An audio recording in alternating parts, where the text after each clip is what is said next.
The Awakening. The Hegemony Council chamber fell silent as Admiral Thrix entered. His serpentine body, covered in gleaming scales of deep purple, moved with deliberate grace across the polished floor. The 7 council members, representing the dominant species of the galactic hegemony, watched with growing unease. "Speak, Admiral," commanded High Counselor Zev, her crystalline form catching the light from the chamber's illumination panels. "The reports are confirmed," Thrix began, his voice a controlled hiss. "The anomalies detected in the void sectors are artificial in nature. We've identified over 300 structures activating simultaneously across what we once called the quarantine zone." A murmur rippled through the chamber. The quarantine zone. 23 star systems declared off-limits for the past 15,000 years had been nothing but dead space, or so they believed. "Impossible," said Counselor Kresh, the massive Urtaxian shifting his bulk uncomfortably. "Nothing survives in the void. Our ancestors made certain of that during the Great Purge." Admiral Thrix activated the holographic display at the center of the chamber. A 3-dimensional map of the galaxy materialized, with a red haze highlighting the quarantine zone. 3 days ago, our long-range sensors detected energy signatures unlike anything in our database. Today, we captured this. The image shifted to show a massive structure, a space station easily 20 kilometers in length, orbiting a previously barren planet. Around it swarmed vessels of unfamiliar design, sleek and predatory. "The energy signatures match partial records from our ancestral archives," Thrix continued. "These are human vessels." The chamber erupted in disbelief. Humans, the violent, unpredictable species that had nearly brought the early hegemony to its knees before being eradicated, were supposed to be extinct. "Impossible," Kresh repeated, though his voice lacked conviction. "Our histories are clear. The human homeworld was rendered uninhabitable. Their colonies were systematically neutralized. None survived." "Then our histories are wrong," Thrix replied simply. "I dispatched the cruiser Inevitable Truth to investigate." This was their final transmission. The hologram changed again, showing the bridge of a hegemony vessel. The captain, a Vexari like Thrix, appeared panicked. "We are being hailed by a human vessel. They claim to be representatives of something called the Terran Ascendancy." The transmission dissolved into static. "That was 26 hours ago," Thrix said. "The Inevitable Truth has not responded to any communications since." High Counselor Zev's crystalline form dimmed slightly, a sign of deep concern among her kind. "What do they want? After 15 millennia, why return now?" Before Thrix could respond, the chamber's emergency alert system activated. The holographic display shifted automatically to show real-time tactical data. A fleet of unknown vessels had just emerged from hyperspace at the edge of the hegemony's core systems. "They're here," whispered Kresh. Captain Alina Reyes stood on the bridge of the TSV Prometheus, humanity's flagship and the most advanced vessel ever constructed. Through the viewscreen, she observed the glittering jewel that was Nexus Prime, the hegemony's capital world. "Beautiful," she thought, despite everything. "All ships report ready, Captain," said Commander Jackson, her executive officer. "The hegemony defense fleet is mobilizing, but they're confused. Their formation suggests they don't know whether to attack or defend." Elena nodded. "They never expected to see us again. 15,000 years is a long time to believe your enemy is dead." "We're being hailed," reported Lieutenant Chen from Communications. "It's the hegemony flagship." On screen, Elena ordered. The face that appeared belonged to a Vexari, serpentine, with intelligent eyes and iridescent scales. "This is Admiral Thrix of the Galactic Hegemony. You are in violation of sovereign space. Identify yourselves and state your purpose." Elena stepped forward. "This is Captain Alina Reyes of the Terran Ascendancy vessel Prometheus. We come seeking dialogue with the Hegemony Council regarding matters of mutual concern." The Vexari's eyes narrowed. "Humans are extinct. Whatever you err. I assure you, Admiral, we are very much alive. Alina interrupted. My ancestors escaped your great purge through means you couldn't comprehend at the time. We've spent 15 millennia evolving, advancing, and watching. Now we've returned. To seek revenge? Fricks asked, tension evident in his voice. Alina smiled. If revenge were our purpose, Admiral, this conversation wouldn't be happening. Your sensors have undoubtedly analyzed our capabilities by now. We could have struck without warning. The Admiral's silence confirmed her assumption. We request a meeting with the Hegemony Council, Alina continued. There are threats gathering beyond the galaxy's edge that concern us all. The ancient grudges between our peoples are irrelevant in the face of what's coming. After a long pause, Fricks responded, I will convey your request. Until then, maintain your position. Any aggressive movement will be met with the full force of the Hegemony fleet. The transmission ended, and Alina turned to her crew. And now we wait. Do you think they'll listen? Jackson asked quietly. They don't have a choice, Alina replied.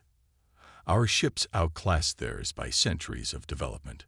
But we didn't come all this way to start another war. In the operations center below the bridge, Dr. Marcus Way monitored the quantum fold network, humanity's greatest technological achievement, and the reason for their survival. Through it, he maintained real-time communication with the other 300 ARC stations now awakening across the former quarantine zone. Station Alpha reports full activation, he called to Alina. All cryogenic revivals are proceeding on schedule. The first wave of colonists will be awake within 48 hours. Alina nodded. Phase 1 was proceeding according to plan. After 15,000 years of exile and preparation, humanity was returning to the galactic stage, not as conquerors, but as harbingers of a warning that would shake the foundations of the hegemony's comfortable dominance. Captain, called Lieutenant Chen, I'm detecting unusual energy patterns from the planet's surface. They appear to be scanning us with something more advanced than standard hegemony technology. Alina frowned. Origin point. Coordinates suggest the historical archives. It's a deep scan, trying to penetrate our quantum shielding. Let them look, Alina said after a moment. They'll find nothing they can understand. Not yet. As the Prometheus held position, surrounded by the growing hegemony defense fleet, Alina thought about the long journey that had brought humanity to this moment, the desperate escape from Earth as the hegemony bombardment began. The quantum fold that had taken them not just to another place, but another time, 15,000 years in the future from their perspective, but only moments for the rest of the galaxy. The irony wasn't lost on her. The hegemony believed they'd wiped out humanity 15 millennia ago. In reality, humanity had simply stepped sideways through time, gaining thousands of years to advance, while the galaxy remained virtually unchanged. Incoming transmission, Chen announced. It's the Council. They've agreed to meet. Alina nodded. Prepare the delegation. It's time to reintroduce ourselves to the galaxy. The confrontation. The Hegemony Council chamber wasn't designed to accommodate humans. As Alina led her small delegation across the vast floor, she noted the uncomfortable height of the steps, the subtle atmospheric differences that made breathing slightly laborious. Intentional design choices, she suspected, to place visitors at a disadvantage. Captain Reyes, High Counselor Zev greeted from her elevated position. The Council acknowledges your request for dialogue. Before we proceed, we require verification of your identity and origin. Alina stepped forward. I understand your skepticism, Counselor. Our existence contradicts your historical records. I offer this as proof. She activated a small device on her wrist. A holographic display materialized between them, showing historical footage that the hegemony had believed lost to time. The final battle for Earth, from the human perspective. The Council members watched in stunned silence as the recording showed massive hegemony warships bombarding the planet, and then the activation of what appeared to be a planetary defense system. What you're seeing, Alina explained, is the quantum fold generator, What your ancestors interpreted as Earth's destruction was actually our escape. We folded space-time around our remaining population centers, removing ourselves from your timeline. Impossible, Counselor Kresh muttered, though with less conviction than before. The physics were theoretical even to us at the time, Elena continued. A desperate gamble born of necessity. The fold created a temporal displacement. 15,000 years passed for you, while for us, it's been barely 3 centuries since the Great Purge began. Admiral Thrix leaned forward. If what you say is true, why return now? Why not earlier, or later? The fold had to be precise, Elena replied. Our scientists calculated this exact moment for our return, when the hegemony had reached its zenith, but before the arrival of what we call the void tide. The council members exchanged glances. Explain this void tide, demanded Zev. Elena's expression darkened. During our time in fold space, we discovered we weren't alone. There are entities that exist between dimensions, predators that feed on consciousness itself. We've been fighting them for centuries in our pocket of space-time. Now they've found a way into this reality, and their advanced scouts are already at the galaxy's edge. She activated another holographic display, showing sensor readings from the outer rim. Strange distortions warped the very fabric of space, spreading like ink in water. This is happening now, Thrix asked, alarmed. The initial incursion began 43 days ago, Elena confirmed. Your long-range sensors aren't calibrated to detect these anomalies yet. We estimate full manifestation within 18 months. High Counselor Zev's crystalline form pulsed with agitation. You expect us to believe this convenient threat appeared just as you returned. This could be an elaborate deception to justify your presence. I anticipated your skepticism, Elena replied calmly. That's why I'm prepared to share our quantum fold technology as a gesture of good faith. It's the only defense against the void tide. The offer sent shockwaves through the council. Such technology would revolutionize hegemony capabilities overnight. And in exchange, Thrix asked, eyes narrowed. Recognition of Terran sovereignty within the former quarantine zone. A formal alliance against the coming threat, and acknowledgement of the historical wrongs committed against our species. The council chamber erupted in heated debate. Elena stood calmly at the center, her delegation silent beside her. She had expected resistance. 15,000 years of believing humans extinct wouldn't be undone in a single meeting. Finally, Counselor Kresh spoke.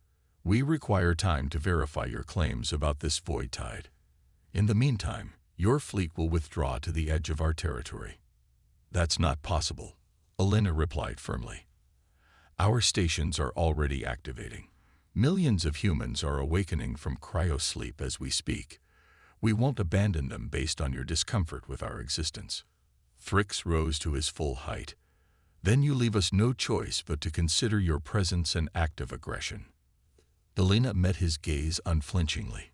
We didn't come seeking conflict, Admiral, but we're prepared for it. As tension escalated in the chamber, alarms suddenly blared. A hegemony officer rushed in, approaching Thrix with urgent news. The Admiral's expression shifted from confidence to shock. What is it? Demanded Zev. Our defensive fleet around Nexus Prime, Thrix said slowly. Half the ships have gone dark. Systems failing without explanation. Elena sighed. That would be the Nova Protocol, a non-lethal demonstration of our technological superiority. Your crews are unharmed, but their vessels have been temporarily neutralized. The Council stared at her in disbelief and growing fear. We could have deployed this against your entire fleet, Elena continued. Instead, we chose a measured response to your hostility. The affected ships will regain functionality in exactly 1 hour. She stepped closer to the Council's platform. I understand your fear. 15,000 years ago, our species fought viciously against extinction. But we've evolved beyond the humans you try to eradicate. We don't seek dominance or revenge. We seek survival for all sentient life in this galaxy. You speak of peace while demonstrating weapons of war, Fricks hissed.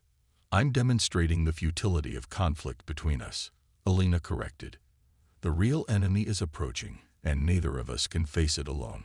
High Counselor Zev's crystalline structure dimmed in thought. You said you've been fighting these entities for centuries. Have you defeated them? We've held them at bay, Alina answered honestly. But our resources were limited in fold space. Here, with the combined technological knowledge of both our civilizations, we might stand a chance. The council members conferred quietly among themselves. Finally, Zev addressed Alina again. We will dispatch scientific teams to verify your claims about this void tide. In the meantime, we propose a temporary accord. Your fleet may remain in its current position, but no further expansion until our investigation is complete. Alina nodded. Acceptable, with one condition.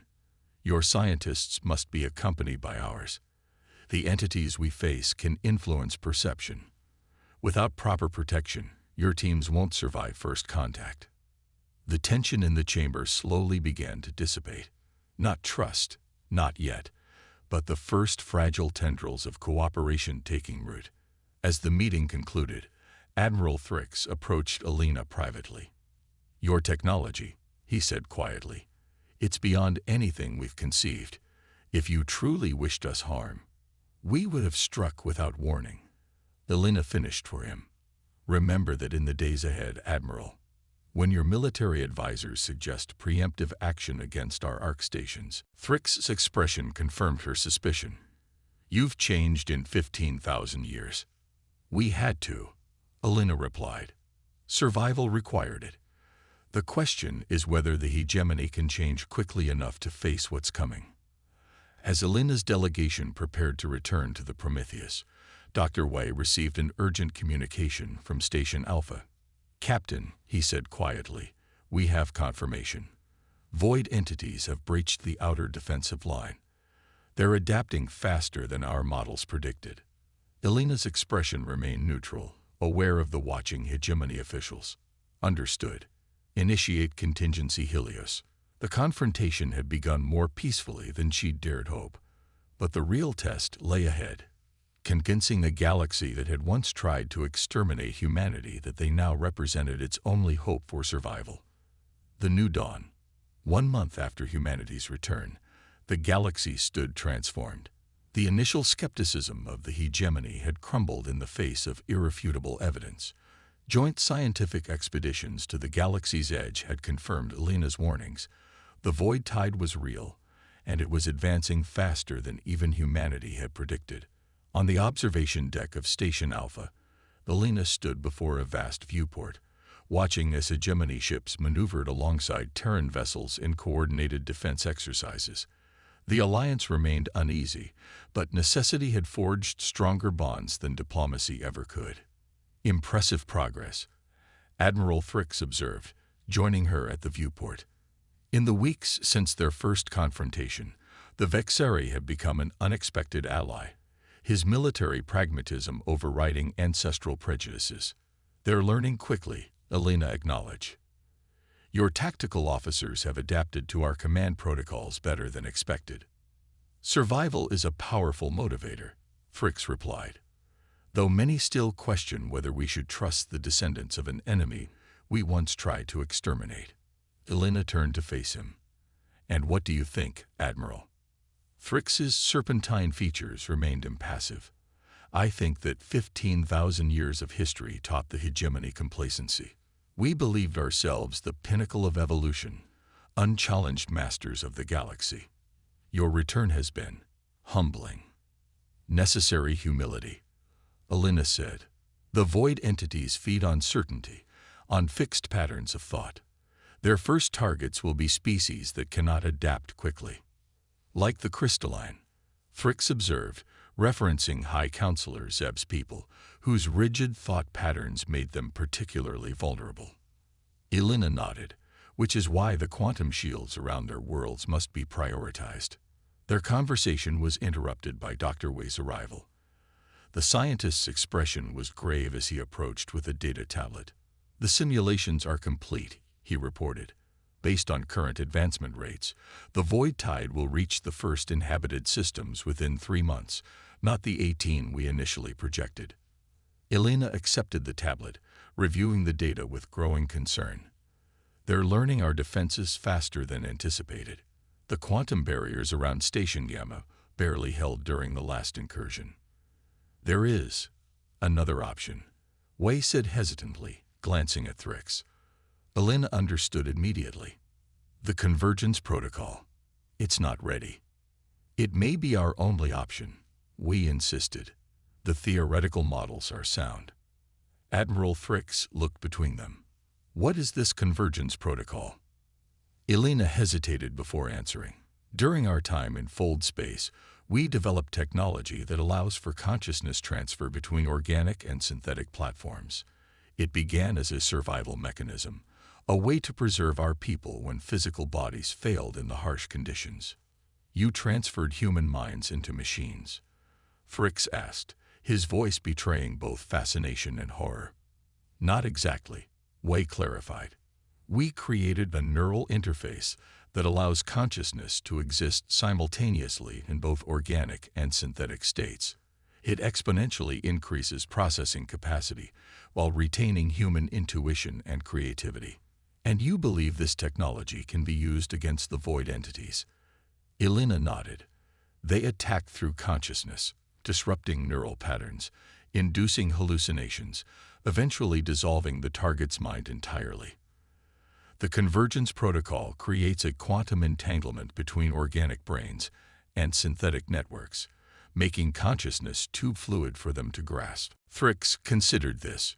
You're proposing to implement this technology across hegemony species. The Council will never agree.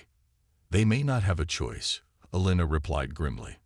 Our latest models suggest the void tide has accelerated because it sensed our defenses.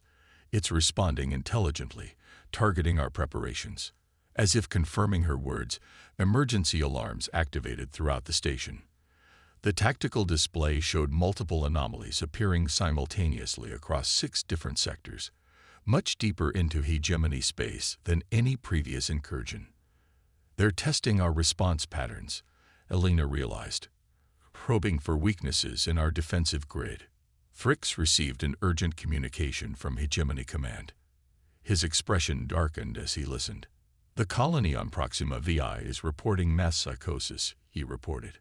Thousands of citizens experiencing the same hallucination simultaneously. It matches your description of initial void contact. They shouldn't be this far in already, Wei said, alarmed. Our models were based on incomplete data, Elena finished. We've never observed how they behave in normal spacetime. Our experiences were limited to fold space conditions. She made a decision. Dr. Wei, begin preparation for full implementation of the convergence protocol. Start with volunteer crews from our fleet, then extend the offer to hegemony personnel. Captain, Thrix began, my people will resist. Then they will die, Elena said bluntly. The void entities don't recognize political boundaries or honor cultural taboos. They consume consciousness without distinction. Adaptation is our only chance. Over the next weeks, the crisis accelerated. Reports of mass hallucinations spread across dozens of worlds. On 3 hegemony colonies, entire populations fell into catatonic states, their minds apparently erased. The Council, finally grasping the existential threat, approved emergency measures, including limited implementation of the convergence protocol among military personnel. On the eve of the first major coordinated defense operation, Elena addressed a joint briefing of Terran and hegemony commanders. The atmosphere was tense. Thousands of ships were being deployed to create a quantum barrier around the most vulnerable sectors. This will be our first direct confrontation with the void entities in normal space, Elena explained. They will attempt to divide us, to turn our fears against each other. The neural interfaces you've received will help stabilize your perception, but nothing can fully shield you from their influence. A hegemony commander raised a question. These entities, can they be destroyed, or merely contained? Elena exchanged glances with Dr. Wei before answering. In fold space, we discovered they can be disrupted by focused quantum resonance. The effect is temporary, but cumulative. With enough synchronized strikes, we believe they can be forced back into their native dimension. And if we fail, asked Thrix, then consciousness as we understand it will cease to exist in this galaxy. Elena replied simply. The void entities don't destroy worlds. They empty them, leaving perfect, pristine planets devoid of thought, emotion, or awareness. As the briefing concluded, Thrix approached Elena privately. There's something you haven't shared with the Council, he said. Something about your true purpose in returning. Elena studied him carefully before responding. Perceptive, Admiral. You're right. Survival alone didn't drive our return. We discovered something during our time in fold space, patterns in the quantum fabric that suggest the void entities have visited this galaxy before. When? Approximately 50,000 years ago, Elena revealed. And again, 100,000 years before that. They operate on cycles. Admiral, this isn't their first incursion. It's simply the first time sentient species have been sufficiently advanced to recognize the threat. Thrix absorbed this information. And you believe we can break this cycle? Together, Elena emphasized. Not as separate species fighting for individual survival, but as a unified consciousness. That's the true purpose of the Convergence Protocol. Not merely to shield minds, but to create a collective intelligence greater than the sum of its parts. An intelligence capable of comprehending and countering the void on its own terms. A fusion of all sentient minds. Thrix sounded uncertain. My people would see this as the end of their identity, their autonomy. It's not assimilation, Elena clarified. Individual consciousness remains distinct within the greater network. Think of it as a conversation where everyone can speak and be heard simultaneously, where boundaries exist but don't divide. Before Thrix could respond, the station shuddered. Emergency systems activated as sensors detected massive distortions in the surrounding space. The void tide had arrived. They bypassed our outer defenses, Wei reported as they rushed to the command center. Something accelerated their approach. On the main display, swirling darkness appeared outside the station. Not ships or entities in any traditional sense, but distortions in reality itself. Where they touched, matter seemed to lose cohesion. All vessels, execute Protocol Sunrise, Elena ordered through the command network. Neural synchronization at maximum. Across the combined fleet, crew members activated their convergence interfaces. For the first time, thousands of minds, human, Vexeri, crystalline, Urtaxian, and dozens of other species, linked in a carefully structured network, each retaining identity while sharing perception and processing capacity. Elena felt the connection bloom in her mind, not intrusive, but expansive. Suddenly, she could perceive through countless perspectives simultaneously, understanding at a fundamental level how different species interpreted the same reality. And through this expanded awareness, she could finally see the void entities clearly. They weren't malevolent in any comprehensible sense. They were simply alien, consciousness without form, seeking to reshape reality to match their own nature. Through the collective perception of the neural network, patterns became visible that no single species could have recognized. There, Elena communicated through the network, highlighting a fluctuating point in the distortion field. That's the focal node. All ships target quantum resonance beams on that coordinate. The combined fleet responded with perfect synchronization. Beams of coherent energy converged on the identified point. The darkness seemed to recoil, then surge forward with renewed intensity. It's adapting, came Thrix's thought through the network, shifting its vulnerability. Track the pattern, Elena directed. There's a rhythm to its responses. Through their linked consciousness, they began to anticipate the void's movements. Each attack forced it to reveal more of its nature, and with each revelation, the combined fleet adjusted its strategy. What would have been impossible for any single mind to calculate became manageable through their collective intelligence. Hours passed in this strange battle, not of weapons and shields, but of perception and reality itself. Gradually, the darkness began to recede, forced back by the unprecedented unity of consciousness opposing it. As the immediate threat subsided, Elena stood with Thrix and representatives from a dozen hegemony species on Station Alpha's observation deck. Through the viewport, they watched the quantum barrier stabilizing, pushing the void distortions farther from inhabited space. "This was only the beginning," Elena said softly. "They'll return stronger, more adapted to our defenses. And we will be ready," Thrix replied. "The Council has voted unanimously to implement the convergence protocol across all core worlds. Your people's technology will become the foundation of our shared future." Elena nodded. It was always the plan. Not conquest, not revenge, but synthesis. A new form of civilization that transcends the limitations of individual species. "The irony isn't lost on me," Thrix observed. 15,000 years ago, we attempted to exterminate humanity because we feared your potential for violence. Now our survival depends on embracing your capacity for evolution." "Perhaps that's the lesson," Elena suggested. "No species evolves in isolation. The true strength of consciousness lies in its diversity, in the infinite variations of perception that, when united, can comprehend even the incomprehensible."